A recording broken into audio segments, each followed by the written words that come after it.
El tiempo avanza, pero la historia nunca se detiene. Gracias por escuchar. Comencemos. Hola y bienvenidos. Hagamos un ejercicio. Imaginen esta escena. Frontera de Ohio, 1782. Un hombre, el coronel William Crawford, está atado a un poste. Está siendo torturado brutalmente frente a una hoguera por guerreros de Delaware. Una escena terrible. Terrible. Y entre los espectadores, viendo todo, hay otro hombre de ascendencia europea. Un antiguo camarada. Crawford lo ve y le suplica, le ruega que le dispare para terminar con su sufrimiento. La respuesta es... Este hombre, según el único testigo que sobrevivió, simplemente se ríe. Su nombre es Simon Girty. Y con esa risa nació una leyenda. Pero, ¿fue realmente un monstruo, un sádico salvaje blanco? ¿O hay algo más en esta escena? Esa es la pregunta central. Hoy no solo vamos a explorar la vida de Simon Girty, el famoso gran renegado. No, vamos a meternos en algo más profundo. La anatomía de un mito. Las fuentes que tenemos, ensayos históricos, crónicas de la época, nos permiten ver cómo una persona real se convierte en un símbolo. O sea, en el reflejo de los miedos y las culpas de toda una nación. Exacto. Es un caso de estudio fascinante sobre cómo se construye la villanía. Su leyenda fue moldeada y remoldeada por más de un siglo para justificar una conquista. Me parece alucinante. Entonces, ¿cómo lo vamos a desglosar? Mira, primero tenemos que conocer al hombre detrás del mito. Su juventud, que fue increíblemente dura, y su vida atrapado entre dos mundos. Ok, y luego entiendo que lo vamos a contrastar con un héroe de la misma época, el famosísimo Daniel Boone, para entender cómo funcionaba esa maquinaria de crear mitos, ¿no? Justo. Y finalmente vamos a rastrear paso a paso cómo se construyó esa imagen de monstruo, una imagen que curiosamente cambiaba según las necesidades de la sociedad estadounidense. Perfecto. Pues empecemos por el principio. Antes de ser este villano legendario, Simon Girty fue una persona real y su historia parece una tragedia. Totalmente. Nace en 1741 en Pensilvania, plena frontera, y su infancia es una seguidilla de horrores. Su padre es asesinado. ¡Wow! Luego, durante la Guerra de los 7 años, su familia es capturada por nativos, y él, siendo un adolescente, tiene que ver con sus propios ojos cómo a su padrastro lo queman vivo en la hoguera. Es una brutalidad inimaginable. Y después de eso, que marcaría a cualquiera de por vida, ¿qué pasa con él? ¿No lo liberan o sí? Ahí es donde su vida da un giro total. Lo separan de su familia y lo adoptan los Seneca, una de las tribus de la Confederación Iroquesa. Y no es un cautivo, en el sentido tradicional. ¿A qué te refieres? Vive con ellos casi una década. Aprende su idioma, sus costumbres, sus tácticas. Se convierte, en esencia, en uno de ellos. Un momento, pero ¿cómo funciona eso? ¿Regresa después de 10 años viviendo como un Seneca y la sociedad de los colonos lo acepta sin más? ¿O ya lo veían raro desde el principio? Esa es la clave. Lo liberan en un intercambio de prisioneros y vuelve al mundo de los blancos. Y sí lo aceptan, pero por su utilidad. Se convierte en un explorador e intérprete invaluable en Fort Pitt. Claro, era un recurso. Un recurso vital. Hablaba varios idiomas indígenas, conocía el terreno como nadie. Pero esa sospecha, esa sensación de que no era del todo uno de los nuestros, siempre estuvo ahí. Por supuesto, porque su identidad ya era ambivalente. No era ni blanco ni indígena del todo. Y por un tiempo parece que se inclina por el lado americano, ¿no? Sí, luchó junto a figuras que luego serían héroes nacionales. Simon Kenton, Daniel Boone, incluso el mismo William Crawford, el hombre de la hoguera, fue teniente en la milicia de Virginia. Entonces, ¿qué pasó? ¿Cuál fue el punto de quiebre que lo hizo cambiar de bando de una forma tan radical? Fue una mezcla de desilusión y probablemente de sentirse un marginado. En 1778, en plena Guerra de Independencia, lo acusan de traición. ¿Con pruebas? No, de hecho lo absuelven por falta de pruebas. Pero la acusación lo marca. Se siente traicionado por la causa americana y decide que ya no hay futuro para él ahí. Así que escapa de Fort Pitt. Y se pasa al otro bando. Se une al Departamento de Indios británico en Detroit. Y para los americanos, ese fue el acto de traición definitivo. Lo declaran traidor, le ponen un precio de $800 a su cabeza. Y ahí, justo ahí, nace la leyenda del gran renegado. Y para entender por qué Girty se convirtió en este monstruo tan perfecto para la narrativa, tenemos que entender cómo se contaban las historias en ese momento. Aquí entra un concepto clave, el de regeneración a través de la violencia. Exacto. Del historiador Richard Slotkin. Él dice que la frontera no era solo un lugar físico, era un escenario simbólico. Como un teatro. Como un teatro, sí, donde la civilización se enfrentaba a la barbarie. Y de esa lucha violenta nacía la nueva identidad americana. Pero para que esa obra funcionara, se necesitaban personajes muy claros. Héroes y villanos. Héroes y villanos. Y el héroe por excelencia fue Daniel Boone. Claro, el ideal. Boone era el hombre blanco que se adentraba en la naturaleza salvaje, aprendía sus métodos, pero siempre con un fin superior: civilizar, traer el progreso, vencía a los nativos en su propio juego. ¿Entendido?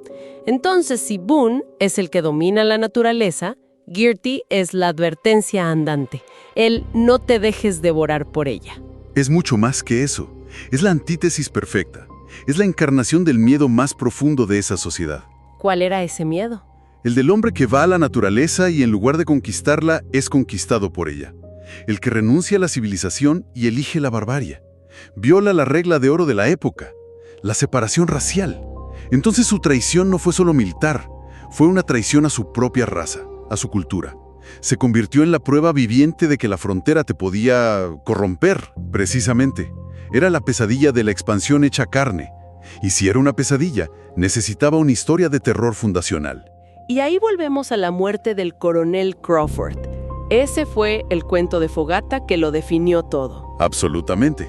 Y la versión que todos conocieron fue escrita por Hugh Henry Brackenridge, un abogador de la frontera que estaba obsesionado con ese miedo a la degeneración.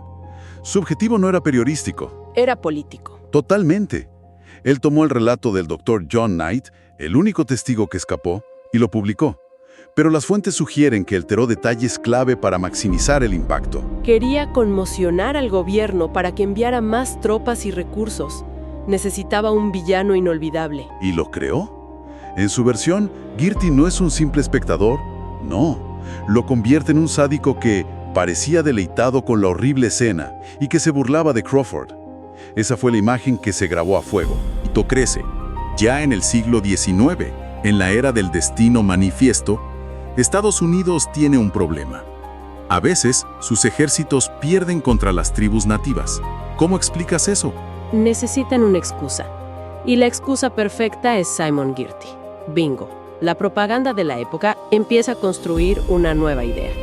Los nativos son en realidad dóciles, casi como niños, pero renegados como Girty inflaman sus mentes salvajes para la maldad. Y de ahí sale el concepto del súper salvaje, ¿cierto? Exacto. El súper salvaje. La idea es que Girty combina la astucia indígena con la inteligencia superior blanca y se convierte en un monstruo mucho más peligroso, un estratega diabólico. Es una excusa brillante.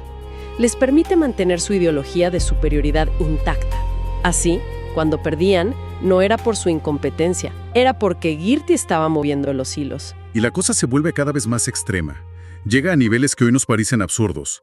Lo describen como un hombre manchado con la sangre inocente de mujeres y niños. Incluso se inventan cosas, ¿no? Hay una obra de teatro. Sí, Simon Girty, The Outlaw, de 1846.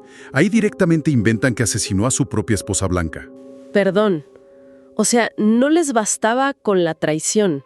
Tenían que hacerlo un asesino de su familia. Y lo describen con un regocijo sádico. Para ese punto, Girty ya no era una persona, era un lienzo en blanco para proyectar el mal absoluto. Como dijo el gobernador de Kentucky en 1840. Un monstruo. Increíble. Y cuando parece que el mito no puede retorcerse más, da un último giro a finales del siglo XIX. Sí, el giro final. La frontera ha desaparecido. Las tribus han sido derrotadas. Y empieza a surgir una especie de culpa nacional. La narrativa cambia. Ahora los nativos son nobles salvajes. Pero si ellos eran nobles, ¿quién fue responsable de la violencia?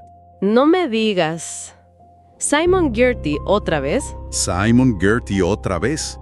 Se convierte en el chivo expiatorio de las atrocidades cometidas por los propios americanos. El caso más claro es la masacre de Gnadenhutten. Un evento real y terrible, donde la milicia de Pensilvania asesinó a casi 100 nativos cristianos pacíficos. Exacto, pues décadas después, algunos escritores llegan a culpar a Girty de eso. Alegan que él incitó a los americanos a cometer la masacre para provocar la ira de las tribus. Una distorsión histórica completa. Es alucinante. Lo culpan de los crímenes de su propio bando. Así, la sociedad podía sentirse mal por los nobles salvajes, pero echarle la culpa a un traidor, a una anomalía. Pero las fuentes también nos muestran otro lado de este hombre. ¿Qué hay del Girty que contradice al monstruo? Hay bastante, y es muy revelador.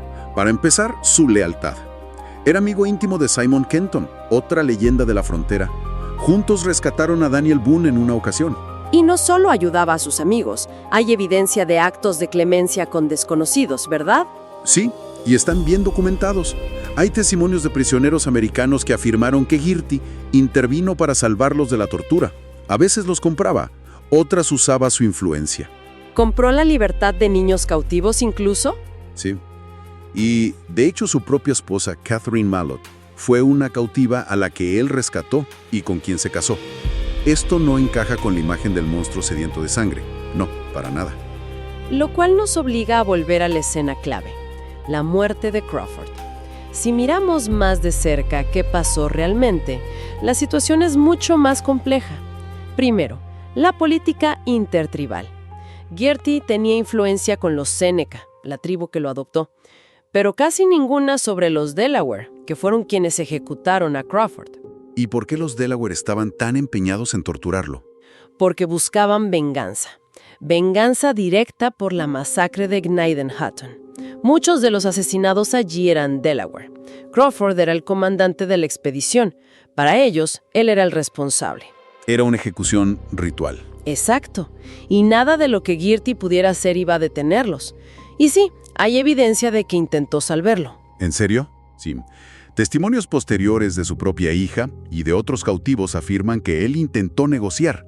Ofreció su caballo, sus bienes, pero los jefes Delaware lo amenazaron de muerte si insistía. Estaba atrapado. O sea que la narrativa que se impuso fue la que editó Breckinridge.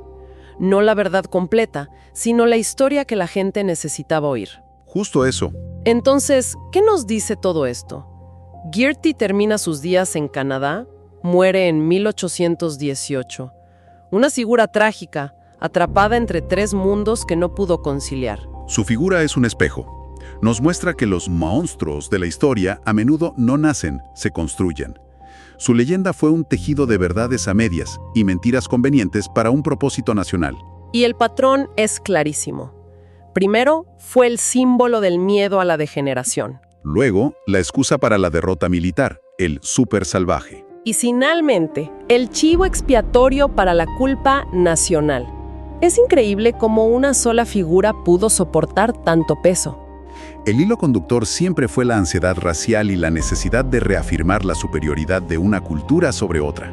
Al final, la historia de Simon Girty es menos sobre él y más sobre la nación que necesitaba un villano para poder sentirse heroica. Gracias por acompañarnos. Y esto nos deja una última reflexión. ¿Cuántos otros monstruos de la historia son, en realidad, espejos de los miedos y las agendas de quienes escribieron sus relatos? Y quizá más importante, ¿qué figuras en nuestro tiempo están siendo moldeadas no tanto por sus acciones, sino por la narrativa que a nosotros, como sociedad, más nos conviene creer? Gracias por acompañarnos en este viaje al pasado. Nos encontramos en el próximo episodio para seguir descubriendo lo que la historia aún tiene por decir.